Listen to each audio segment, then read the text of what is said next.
they've still got to turn these dogs into fully fledged military workers. This is military working dog Nicky. He's a 4-year-old Dutch herder, and we use him as one of our training aids on course. So Nicky helps us as much as the human instructors do. Nicky helps us to get our trainees through their courses. His specialisation, he is a patrol dog. So he's the kind of dog that you'll see walking around the fences and standing on gates at military establishments.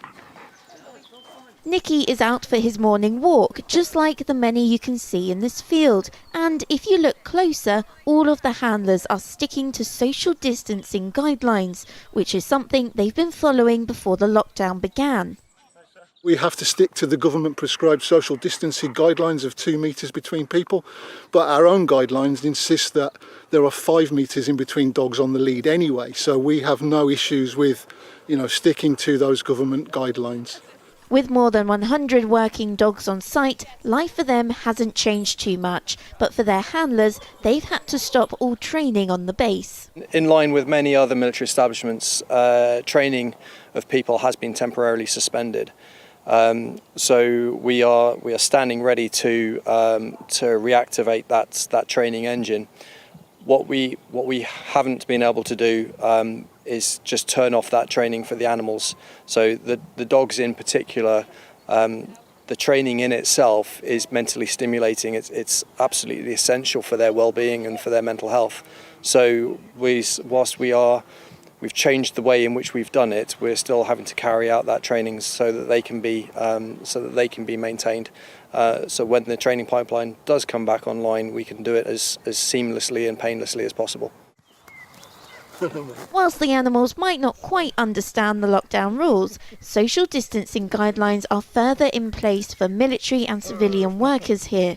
Whilst our interactions with animals may not have changed, how we interact with each other has. So we've just put in place procedures and processes so that we can maintain social distancing, so that we can enable people to wash their hands more regularly, altering cookhouse timings so that we can be as mindful for the people as we can while still carrying out our responsibilities to the animals. So for many of the animals here, life hasn't really changed for them. But for the household cavalry horses, they're actually getting a bit more downtime to reside in these vast fields, while the household cavalry remain on standby, ready to help with operations involving COVID-19. We have 205 horses on site at the moment. This time of year we would normally only have 40 or 50, so it's something new for us as well, trying to accommodate that many animals and make sure that they're still being looked after. At this time of year, the mounted regiments in London, so the Household Cavalry Mounted Regiment and the King's Troop Royal Horse Artillery, would be getting ready for a very busy ceremonial season on the streets of London. Clearly, that ceremonial duty has been temporarily suspended because of coronavirus. And so in order to allow the manpower to be able to respond to any issues, tasks or emergencies in London, the horses have been sent up to the leafy fields of Melton Mowbray. Throughout the year, horses would come and stay in these fields, but there's currently 5 times the amount they'd normally take on, all of which need to be cared for, and to do that they've had to free up some more manpower and some of their fields.